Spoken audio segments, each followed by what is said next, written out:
Gumagamit na ang mga sundalong Ruso ng palayaw na tahimik na kamatayan sa digmaan. Hindi dahil mabilis o makapangyarihan ito, kundi dahil pag napansin nila, huli na. May mga unit na walang naririnig hanggang huling segundo, ang iba, hindi talaga ito naririnig.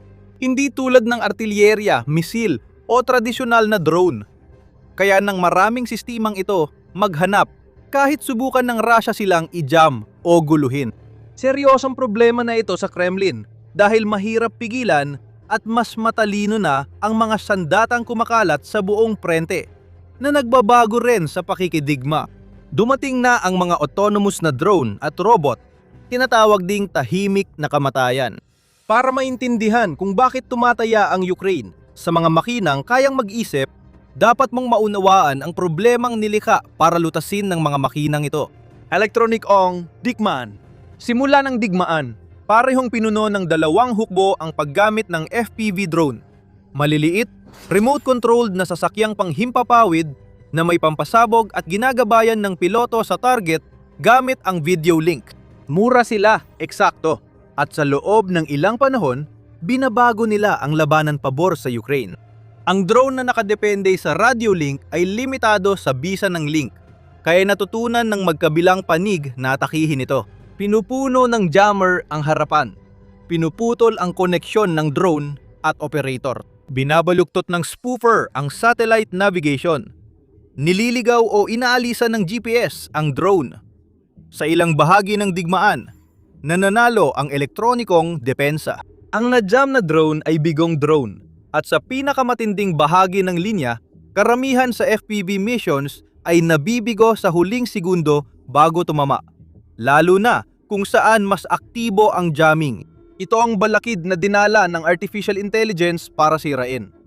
Simple ang ideya, kahit hindi madali ang engineering. Kung di kaya ng drone umasa sa pilot at live radio, dapat meron na lang itong onboard intelligence para magawa ang misyon mag-isa.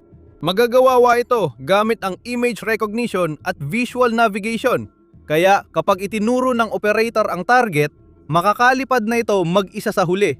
Natutukoy ang tinitingnan at naitama ang direksyon kahit maputol ang signal. Ang desisyon ay ginagawa na mismo ng drone, kaya immune ito sa tradisyonal na jamming. Nasusukat ang epekto ng pagbabagong iyon at ipinapakita ng datos kung bakit ito gusto ng bawat brigada sa Ukraine na yon.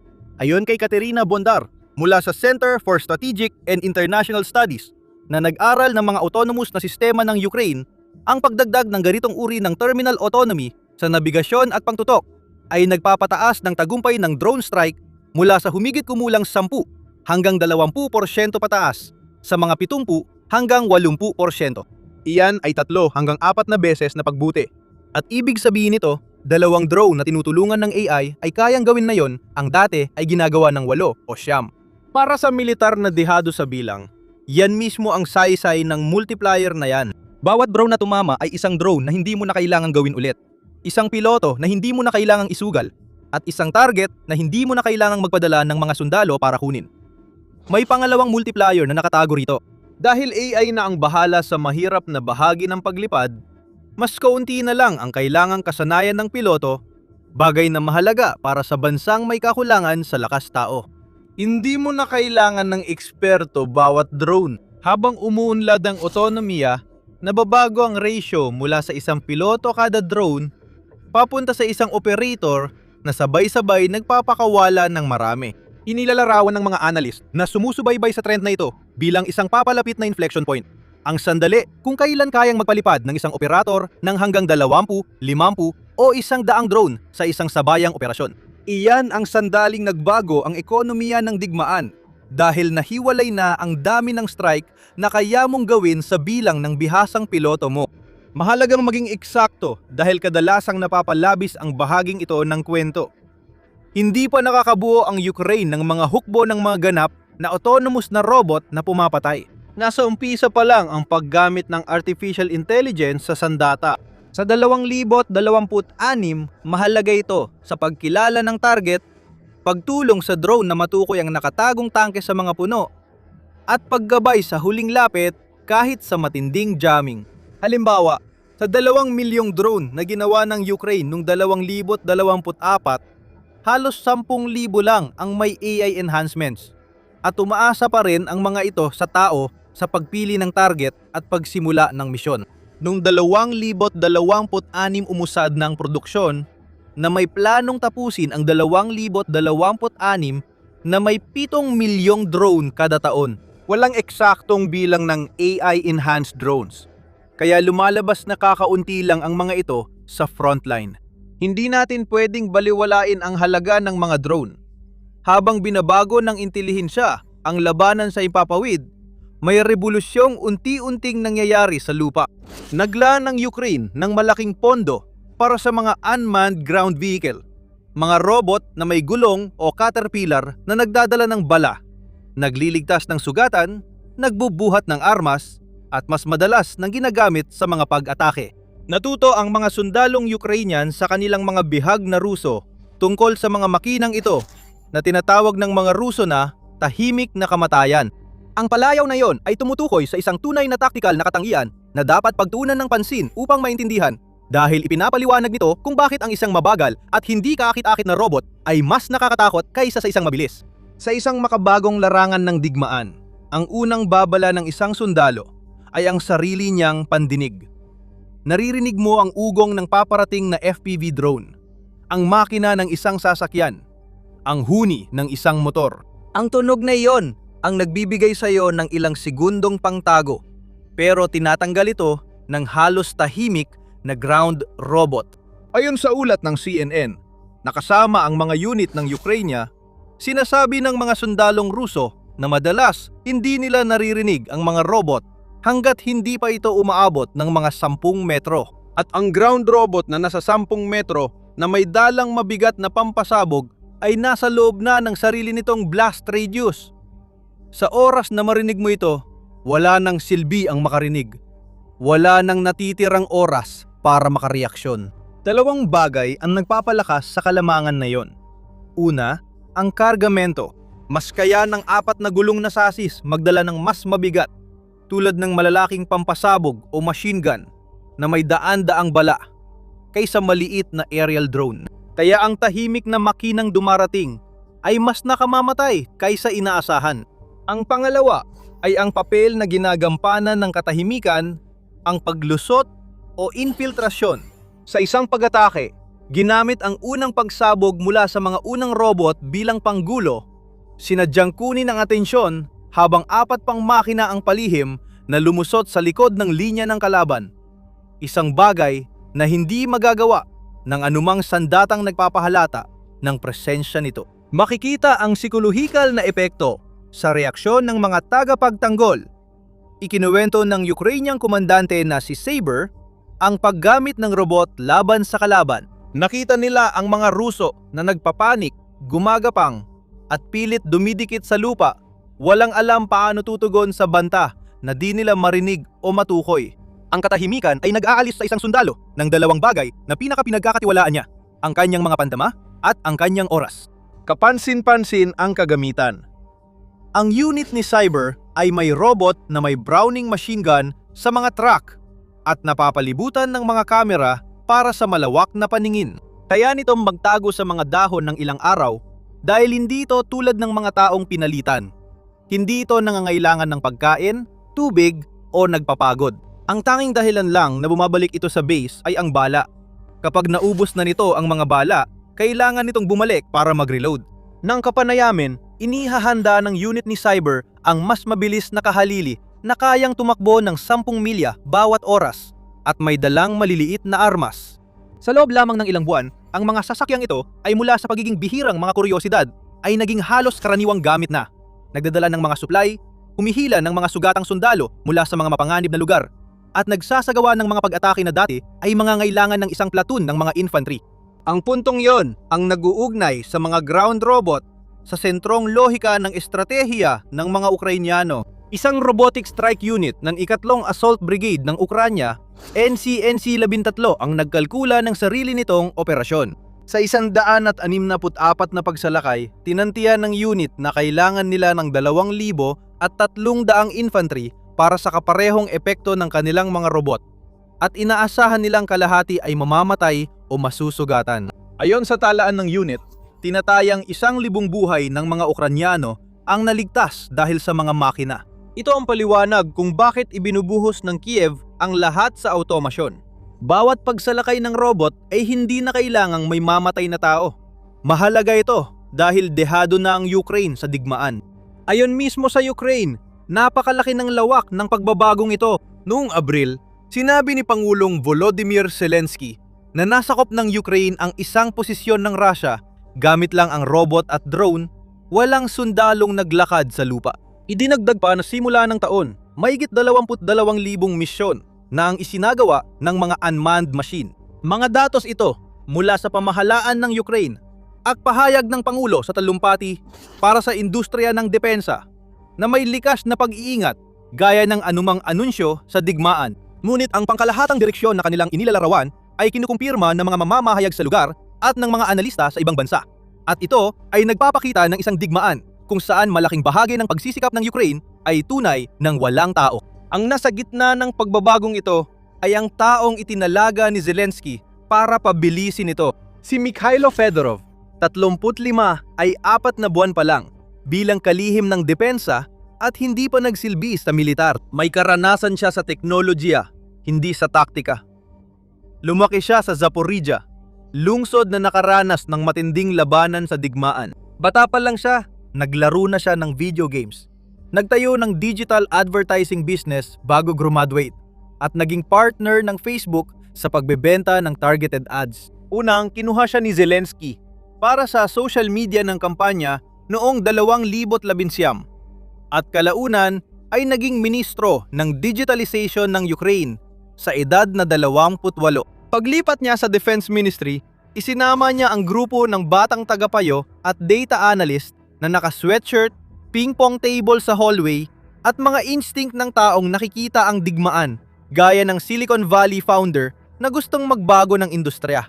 Naniniwala si Fedorov na gaya ng sa mga app na nagbago sa taxi at food delivery, posible ring baguhin ng mga makina ang pakikidigma.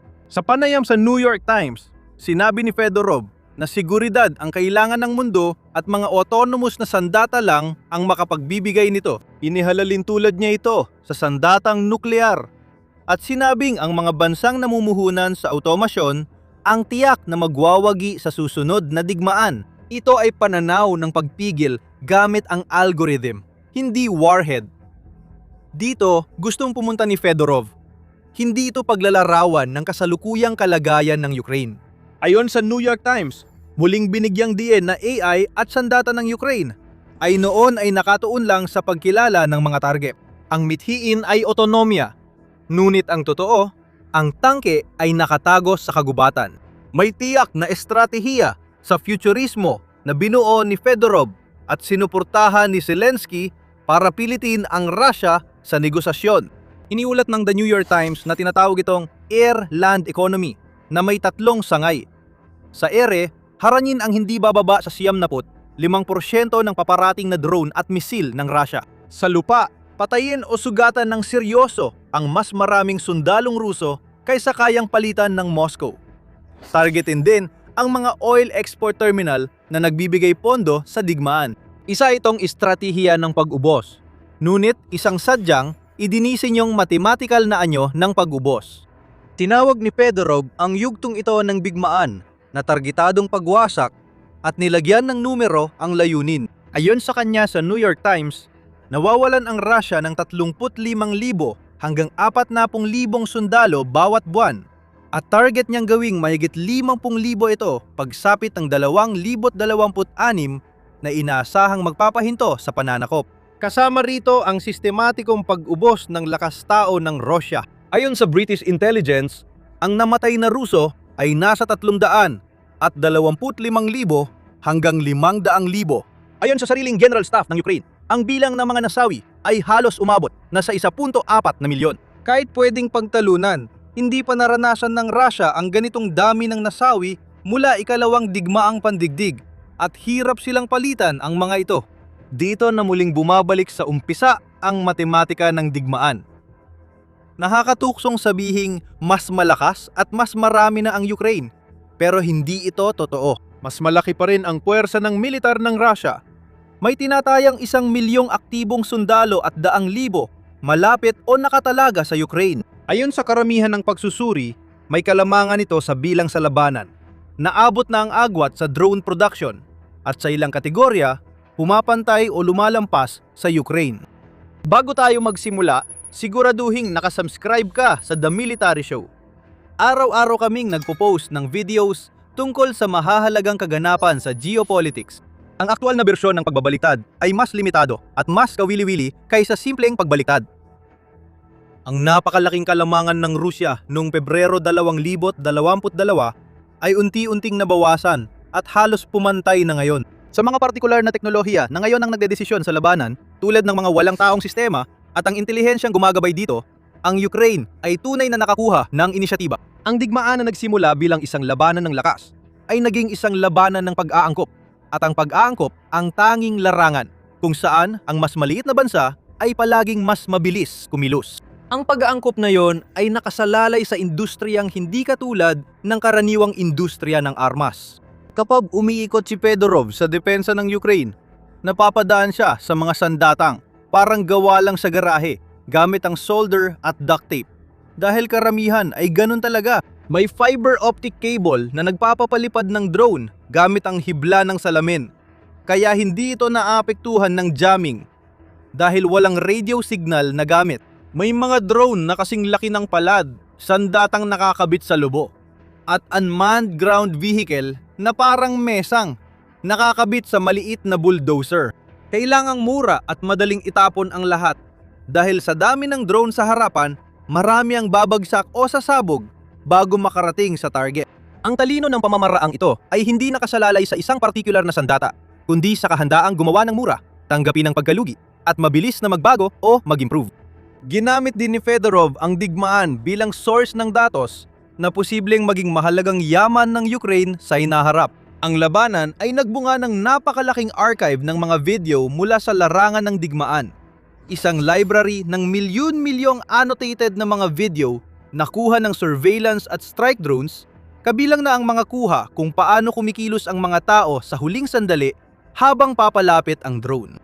Binuksan na ng Defense Ministry ang mga dataset sa mga kumpanya mula sa kaalyadong bansa para magamit sa pagsasanay ng AI models gamit ang totoong datos mula sa labanan sa proyektong Avenger Labs. Ipinapakita rin nito ang hinaharap na sa digmaan, datos para sa pagsasanay, ang pinakamahalagang nasamsam, hindi teritoryo. Ngunit sa kabila ng lahat ng suporta sa pananaw ni Fedorov, ito ay nabangga sa isang bagay na hindi basta-basta kayang baguhin. Ang mismong mga komander ng militar ng Ukraine. Nagdulot ng pagtutol sa sandatahang lakas ang usapan sa digmaan ng mga robot. Kaya't inilarawan ng mga analista ang labanan ng kapangyarihan sa pagitan ng ministro at mga general. Ang pagtutol ng mga nasa labanan ay hindi dahil walang saysay ang teknolohiya, kundi dahil mas mabagal ang paglipat sa walang taong labanan kaysa sa sinasabi ni Fedorov.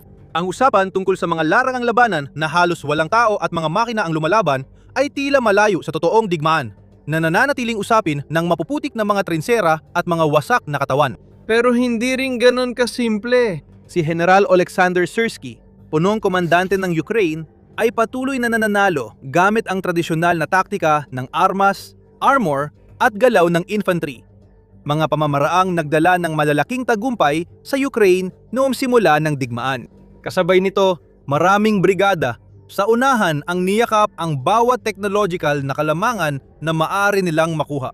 Pinuri ng komandante ng kadalawa brigade ang batang kalihim ng depensa na may teknolohikal na kaisipan at madaling makausap ng mga unit dahil hindi na nila kailangang magpaliwanag pa. Ang realidad ng digmaan ay nasa pagitan ng mga posisyong ito, hindi isang malinaw na pagpili sa pagitan ng tao at makina, kundi isang magulo at pinagtatalunang pagsasanib ng dalawa. At mahalagang tandaan, sa ilalim ng lahat ng ito, kung bakit ginagamit ang mga makina sa simula pa lang, ang mga robot ay hindi pagpapakitang gilas, kundi tugon sa pagkapagod. Ang ulat ng CNN mula sa harapan ay nagbanggit ng 2 sundalong Ukranyano na mahigit 11 buwan nang nasa mga trinsera sa unahan ng walang palitan, palaging hinahabol ng mga drone, at dumating pa sa puntong naubusan sila ng mga sako ng buhangin para sa pagtatanggol na maaaring magligtas sa kanilang buhay. Isa sa kanila ay naglalakad ng 20 milya papunta sa ligtas na lugar tuwing madaling araw, halos 1 taon nang hindi nakakausap ang kanyang asawa at nakikipag-ugnayan lamang sa pamamagitan ng mga naitalang mensahe sa radyo. Sila ang mga lalaking nilalayong iligtas ng otomasyon. Umiiral ang mga robot dahil kulang na ang sundalo at ang mga natitira ay itinutulak lampas sa kaya ng tao.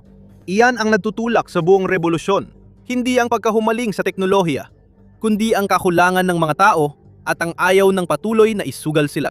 Na dinadadala tayo sa paniniwala ni Fedorov kung saan patungo ang lahat ng ito at ang sumunod na pagkabahala.